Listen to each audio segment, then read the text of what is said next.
Hello guys, welcome back to Learning ICT. இன்றைக்கு வந்து என்ன செய்யப்படும்னு சொன்னால் O-level கொஷின் பேப்பர் உண்டு. அதாவது இது ரிலேட்டடான NVQ லெவல் கொஷின்ஸ் வந்து வந்துருந்ததை பார்த்துருந்தேன். ஸோ அந்த அடிப்படையில் இந்த கொஷின் பேப்பர் இன்றைக்கு பார்க்கலாம். இது வந்து பார்த்தீங்கன்னு சொன்னால் ஒரு NVQ லெவல் பேஸ்டான ஒரு கொஷின்ஸ் தான். இப்போ எப்படியான கொஷின்ஸ் தான் வந்து கூடுதலாக வருது. இது வந்து பார்த்தீங்கன்னு சொன்னால் ஸ்ட்ரக்சர் பேஸ்ட் கொஷினுக்குள்ளே வந்து இதுக்கும் ஒரு மாடலாக வரும். ஸோ வீடியோக்குள்ளே போகிறதுக்கு முந்தைய நீங்கள் இப்போ தான் என்னுடைய யூடியூப் சேனலில் வந்து பார்க்குறீங்கன்னு சொன்னால் வீடியோக்குள்ளே இருக்கிற ரெட் கலர் சப்ஸ்கிரைப் பட்டனை கிளிக் பண்ணி சப்ஸ்கிரைப் பண்ணிக்கொள்ளுங்கள். அதே போல் பக்கத்தில் இருக்க பெல் சிம்பிளையும் கிளிக் பண்ணிங்கன்னு சொன்னால் நான் போடுற NVQ சம்மந்தப்பட்ட எல்லா வீடியோஸையும் வந்து நீங்கள் மிஸ் பண்ணாமல் பார்க்கலாம். நம்ம நிச்சயம் சொன்னால் நேரடியாக வந்து வீடியோக்குள்ளே போகலாம். இதில் வந்து பார்த்தீங்கன்னு சொன்னால் இது வந்து தமிழ் மீடியத்திலாம் இருக்குது. குளோபல் டிராவல் நிறுவனத்தின் பயணிகள் தொடர்பான விரிதாளினை சொன்னால் எக்ஸல் அடிப்படையாக கொண்டு கீழே கேட்கப்பட்டுள்ள வினாக்களுக்கு மிகவும் சரியான விடையினை தருக. ஸோ நான் இந்த ஃபார்மெட்டை நான் என்ன செஞ்சுருக்கேன்னு சொன்னால் எக்ஸலில் வந்து செஞ்சுருக்கேன். அதே சேம் ஃபார்மெட்டில் எந்த டிஃப்ரெண்ட்டும் இல்லாமல் செய்திருக்கேன். ஸோ இந்த எக்ஸலில் பேஸ் பண்ணி தான் இந்த கொஷின்ஸ் வந்து கேட்டிருக்காங்க. இதில் வந்து பார்த்தோம்னு சொன்னால் கீழுக்கு பார்த்தோம்னு சொன்னால் ஏயிலேருந்து F வரைக்கும் அப்படின்னு சொன்னால் நம்மளுக்கு ஒரு 6 கொஷின்ஸ் வந்து தந்திருக்காங்க. அந்த கொஷனுக்கு வந்து எப்படி ஆன்சர் பண்ணுறதுன்னு சொல்லி பார்க்கலாம். ஸோ இந்த கொஷனுக்கு உங்களால் ஆன்சர் பண்ண முடியும்னு சொன்னால் ப்ராக்டிக்கல் கொஷனுக்கு வந்து ஈஸியாக வந்து ஆன்சர் பண்ண முடியும். இது வந்து ஒரு ஸ்கேன் பண்ணப்பட்ட டாக்குமெண்ட். ஸோ உங்களுக்கு கிளியராக விளங்குமென்னு நினைக்கிறேன். ஸோ என்ன செய்யலாம் ஸ்டார்ட் பண்ணலாம். முதலாவது கொஷினை வந்து பார்த்தோம்னு சொன்னால் ஃபஸ்ட்டு கொஷினை பார்க்கறதுக்கு முந்தி பாருங்கள் மேலுக்கு என்னென்ன விஷயம் போட்டிருக்கேன்னு சொல்லி. ஃபஸ்ட்டுக்கு மேலுக்கு கொலம் இருக்குது ABCD, இது வந்து எக்ஸலில் காமனான விஷயம். அதே மாதிரி 1 to 11 வந்து ரோஸ் இருக்குது. ஸோ அதில் மேலுக்கு நம்பர் ஆஃப் பீப்புள்னு சொல்லி ஒரு கொலம் இருக்குது. காஸ்ட் பெர் பர்சன் ருப்பீஸில் தந்துருக்காங்க, அப்படி ஒரு கொலம் இருக்குது. பட் அது சேல்ஸ், அதுக்கு ஒரு கொலம் இருக்குது. ஸோ ஃபஸ்ட்டுக்கு இதில் என்ன கன்செப்ட்னு சொல்லி அண்டர்ஸ்டாண்ட் பண்ணிக்கொள்ளணும்.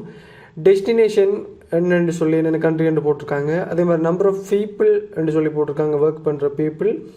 அதே மாதிரி ஒரு பர்சனுக்கு எவ்வளோன்ட்டு சொல்லியும் போட்டிருக்காங்க. ஃபார் எக்ஸாம்பிள் பார்த்தோம்னு சொன்னால் ஃப்ரான்ஸில் இருக்கிறார்கள் 3 பேர் ஒர்க் பண்ணுறாங்க. ஸோ அவங்க 3 பேருக்கு 1200 படி மல்டிப்ளை பண்ணி 3600 வந்திருக்கு. அதே மாதிரி ஜெர்மனி 2 பீப்புளுக்கு 1000 படி 2000 வந்திருக்கு. அப்படி எல்லாருக்குமே வந்து கால்குலேஷன் பண்ணியிருக்கு. ஸோ அதுக்குள்ள வந்து பார்த்தோம்னு சொன்னால் டோட்டல் சேல்ஸ்ன்னு சொல்லி போட்டிருக்காங்க. அந்த டோட்டல் சேல்ஸில் வந்து கீழுக்கு எல்லாத்தையும் டோட்டல் பண்ணி 26,502.29 சென்ட்ஸில் வந்து போட்டிருக்காங்க. ஸோ இந்த கொஷனை வச்சு நம்ம எப்படி ஆன்சர் பண்ணணும்னு சொல்லி பார்க்கலாம்.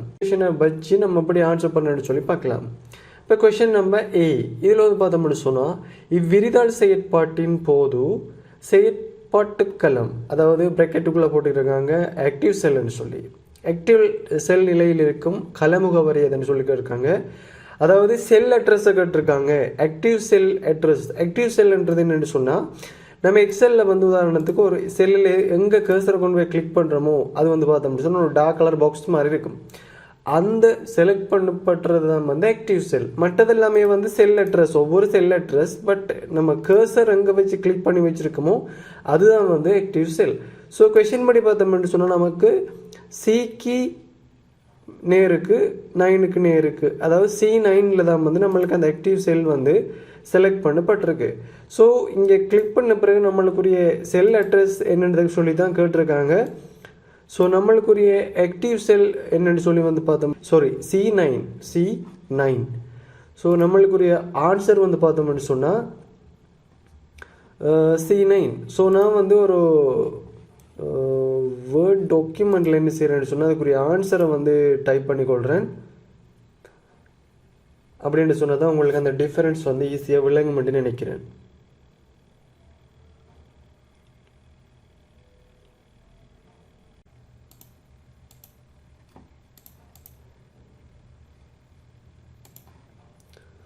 முதலாவது வந்து பார்த்தோம்னு சொன்னால் நமக்கு ஆன்சர் வந்து C9 வருது. ஸோ C9 தான் நம்மளுக்குரிய ஆன்சர், முதலாவது ஆன்சர். ஸோ நான் ஃபண்ட் சைஸை கொஞ்சம் இன்க்ரீஸ் பண்ணிக்கொள்கிறேன். மற்றது வந்து பார்த்தோம்னா ரெண்டாவது, ஜப்பானுக்கு செல்பவர்கள் எண்ணிக்கை 5ஆக மாற்றப்படும் சந்தர்ப்பத்தில் தன்னிச்சையாக மாற்றப்படும் ஏனைய முகவரிகளை குறிப்பிடுக. அதாவது தன்னிச்சையாக மாற்றப்படும் கழக முகவரிகள். உதாரணத்துக்கு ஜப்பானில் வந்து இருக்கிறார்கள் வந்து பார்த்தோம்னு சொன்னால் எத்தனை பேர் இருக்காங்க, நம்பர் ஆஃப் பீப்புள் வந்து 3 இருக்காங்க. அதை வந்து 5ஆக மாற்றினான்னு சொன்னால் என்ன நடக்கும், காஸ்ட் பர் பர்சனில் வந்து இந்த சேஞ்சஸுமே நடக்காது, ஒரு ஆளுக்குரிய அமௌண்ட்டில் வந்து இந்த சேஞ்சஸுமே நடக்காது. ஆனால் இங்கே வந்து பார்த்தோம்னு சொன்னால் சேல்ஸ் வந்து எப்படி கால்குலேட் பண்ணுறாங்க, உதாரணத்துக்கு வந்து பார்த்தீங்கன்னு சொன்னால் இங்கே 2000 இருக்குது, இங்கே 2000 இருக்குது, இங்கே 2 இருக்குது. ஸோ ரெண்டையும் மல்டிப்ளை பண்ணி ரெண்டையும் பெருக்கி தான் நம்மளுக்கு 4000 வருது. அப்போ இங்கே வந்து ஜப்பானில் வந்து 3 என்று சொல்லி இருக்கிறத வந்து 5 என்று சொல்லி மாற்றினோம்னு சொன்னால் 3ஆல் பெருக்கிக்கிறதுக்கு இந்த அமௌண்ட் வரும், 5ஆல் இருக்கிறதுக்கு வந்து வேற ஒரு அமௌண்ட் வரும். ஸோ அதுக்குரிய அமௌண்ட் வந்து எங்கே மாறும்னு சொன்னால் இங்கே வந்து மாறும், அதாவது சேல்ஸில் வந்து மாறும். அதே மாதிரி இன்னும் இருக்கிறது வந்து பார்த்தீங்கன்னு சொன்னால் இதில் வந்து டோட்டல் சேல்ஸ், அதாவது மேலுக்கு இருக்கிற எல்லாத்தையும் கூட்டி வந்த ஒரு அமௌண்ட் தான் வந்து இந்த டோட்டல் சேல்ஸ். ஸோ இங்கே 3600 2.25 சென்ட்ஸில் இருக்கிறது வந்து சேஞ்ச் ஆகினோன்னி ஸோ இந்த டோட்டல் சேல்ஸும் என்ன செய்யணும்னு சொன்னால் நமக்கு மாறும். ஸோ நான் உங்களுக்கு எக்ஸாம்பிளில் காட்டுறேன் பாருங்கள். ஸோ இங்கே வந்து பார்த்தீங்கன்னு சொன்னால் நம்மளுக்கு ஜப்பானுக்குரியதை வந்து தான் 3 வந்து 5ஆக மாற்ற சொல்லியிருக்காங்க. ஸோ இதில் வந்து இந்த ரோவை வந்து ஃபுல்லாக பாருங்கள். இப்போ நான் 3ல் இருக்கக்குள்ளே தான் வந்து நமக்கு இந்த அமௌண்ட் வருது. இப்போ நான் 5ஆக மாற்றினேன்னு சொன்னால் இந்த அமௌண்ட்டும் மாறும், இந்த அமௌண்ட்டும் மாறும். ஸோ இப்போ வந்து பார்த்தோம்னு சொன்னால் நம்மளுக்கு 2 ஓகே. இப்போ நம்மளுக்கு வந்து பார்த்தோம்னா வேறு காப்பி பண்ணி இப்போ இடத்துல போடுறேன் பாருங்கள். ஓகே ஓகே, நம்மளுக்கு அது ஃபங்க்ஷன் என்றபடியாக வந்து நம்மளுக்கு அப்படி வருதில்லை. ஸோ நான் என்ன செய்கிறேன்னு சொன்னால் பாருங்கள், இது வந்து 3000 இருக்குது, இது வந்து 26,000 இருக்குது. நான் இப்போ இதை வந்து 5ஆக மாற்றுறேன் பாருங்கள். 5ஆக மாற்றின உடனே வந்து இது வந்து 6000 மாறுது, இது வந்து 28,000 மாறுது. ஸோ வந்து பார்த்தீங்கன்னு சொன்னால் என்ன டிஃபரெண்ட்னு சொன்னால் இங்கேயும் மாறுது, இங்கேயும் மாறுது. ஸோ நம்மளுக்கு என்னென்ன செல் அட்ரஸ் மாறுதுன்னு சொன்னால் D6, அதாவது Dக்கு நேரே 6க்கு நேர் இருக்கிற செல்லும் Dக்கு நேரே 10க்கு நேர் இருக்கிற செல்லும் வந்து மாறுது. ஸோ என்ன சேஞ்சஸ் கேட்டால் ஜப்பானுக்கு செல்வர்கள் எண்ணிக்கை 5ஆக மாற்றப்படும் சந்தர்ப்பத்தில் தன்னிச்சையாக மாற்றப்படும் ஏனைய களமுறை முகவரிகளை வந்து குறிப்பிடுகன்னு சொல்லிட்டு கேட்டிருக்காங்க. அப்போ நம்மளுக்கு என்னென்ன கால முகவரிகள் மாறுதுன்னு சொன்னால் D6ம் D10ம் வந்து நம்மளுக்கு மாறுது. ஸோ நம்ம என்ன செய்யலாம் சொன்னால் இங்கே ஆன்சரில் வந்து இங்கே வந்து ஆன்சரில் என்ன செய்யலாம், ரெண்டாவது கொஷனுக்கு வந்து C6, C10. ஓகே காய்ஸ், இதை வந்து கொடுத்து கொள்ளலாம்.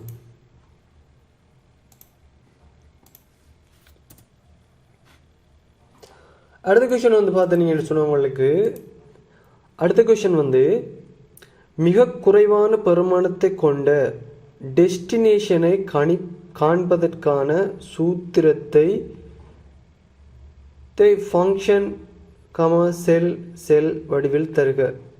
அதாவது மிக குறைவான பெருமானத்தை கொண்ட டெஸ்டினேஷனை காண்பதற்கான சூத்திரத்தை டெஸ்டினேஷன்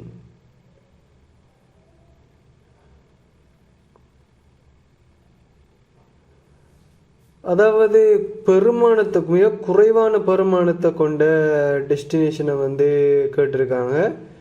ஸோ இதில் வந்து எப்படி நம்ம செய்யலாம்னு சொன்னால் மிக குறைவான பெருமானம், இதில் வந்து மிக குறைவான பெருமானத்தை வந்து எப்படி காணுவோம், வந்து மினிமம் ஃபங்க்ஷனை யூஸ் பண்ணி தான் நம்ம யூஸ் பண்ணுவோம். ஸோ நம்ம என்ன செய்யலாம்னு சொன்னால் மிக குறைவான பெருமானத்தை நீங்கள் வந்து எப்படி காணலாம்னு சொன்னால் இதில் வந்து நீங்கள் எதில் வந்து பார்க்கலாம், இது வந்து ஒரு அமௌண்ட்டு தான், இது வந்து ஒரு பெருமானம் தான். ஸோ இந்த அடிப்படையில் டெஸ்டினேஷனுக்குரிய ஆக்களை வந்து கண்டுபிடிக்கிறேன்னு சொன்னால் நீங்கள் என்ன செய்யலாம்,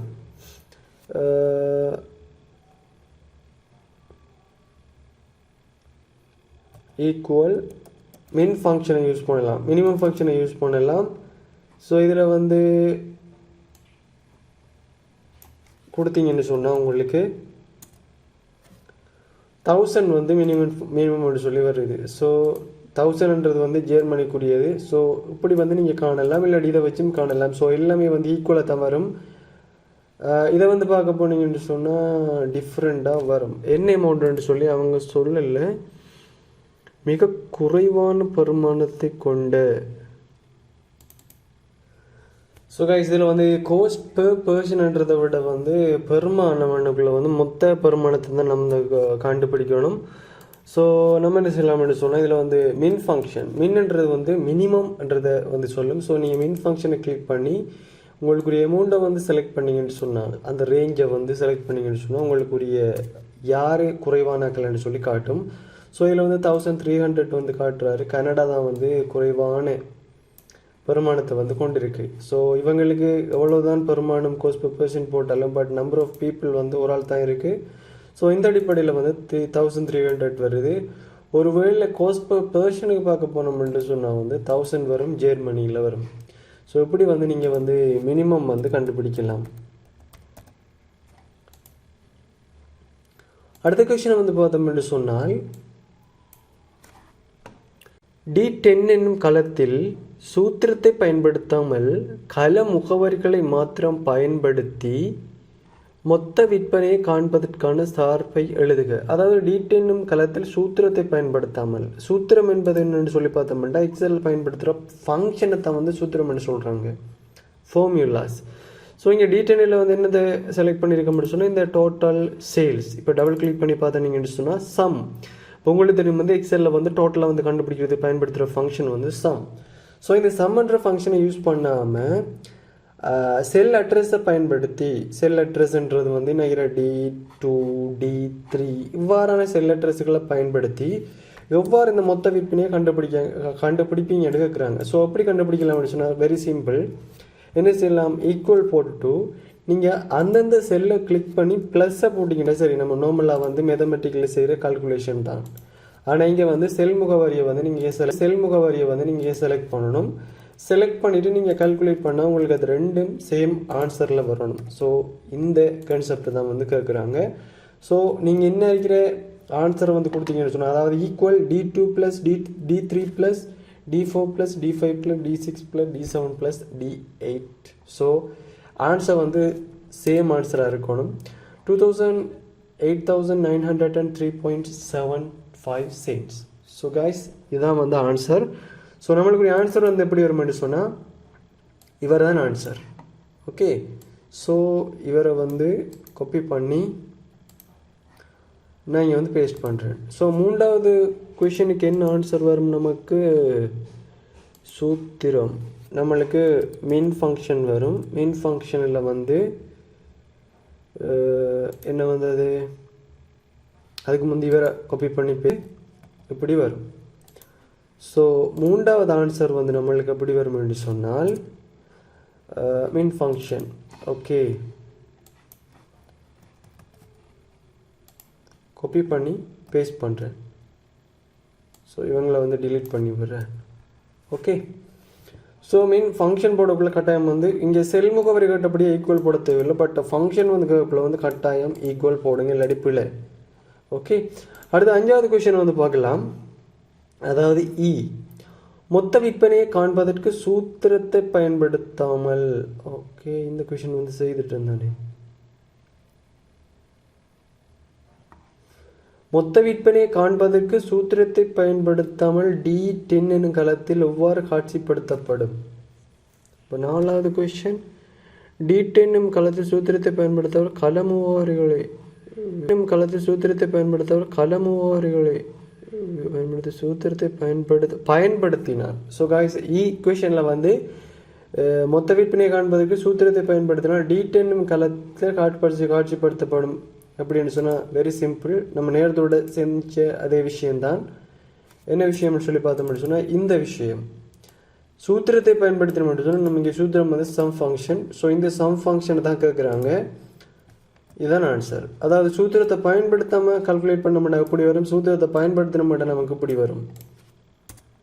ஆறாவது கொஸ்டினை வந்து பார்ப்போம். இலத்திரனியல் விரிதாள் ஒன்றில் பயன்படுத்தப்படும் வரைவு வகைகளை சார்ட் டைப்ஸை கேட்குறாங்க. இரண்டை குறிப்பிடுக. என்னென்ன சார்ட் டைப்ஸ் வந்து எக்ஸலில் இருக்குன்னு சொல்லி பார்த்தீங்கன்னு சொன்னால் உங்களுக்கு வெரி சிம்பிள் கைஸ். இதில் வந்து இன்சர்ட்டுக்குள்ளே போயிட்டு நீங்கள் இங்கே சார்ட்டில் பார்த்தீங்கன்னு சொன்னால் உங்களுக்கு நிறைய சார்ட் இருக்குது. கொலம் சார்ட் இருக்குது, லைன் சார்ட் இருக்குது, பை சார்ட் இருக்குது, பார் சார்ட் இருக்குது, ஏரியா சார்ட் இருக்குது, ஸ்கேட்டர் சார்ட் இருக்குது. ஸோ அதர் சார்ட், ஸோ நிறைய சார்ட்ஸ் இருக்குது. ஸோ உங்களுக்கு என்ன சார்ட் வேணுமோ நீங்கள் அந்த சார்ட்டை கிளிக் பண்ணலாம். நீங்கள் இந்த ஆப்ஷனை கிளிக் பண்ணாலும் உங்களுக்கு சார்ட்ஸ் எல்லாமே வந்து லிஸ்ட் அவுட் பண்ணும். ஸோ இதில் வந்து டிஃப்ரெண்டான சார்ட்ஸ் இருக்குது. ஸோ நம்ம ஒரு இருக்கிற ஒரு 2-3 சார்ட்ஸ் வந்து கொடுக்கலாம்.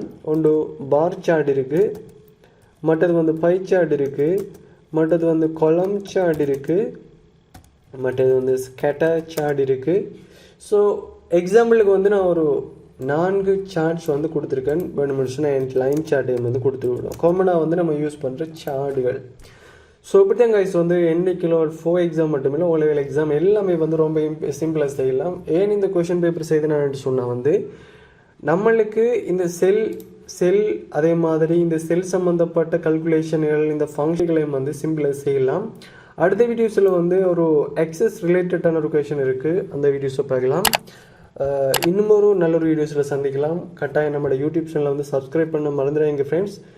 இன்னும் ஒரு வீடியோஸில் சந்திக்கலாம். Bye guys.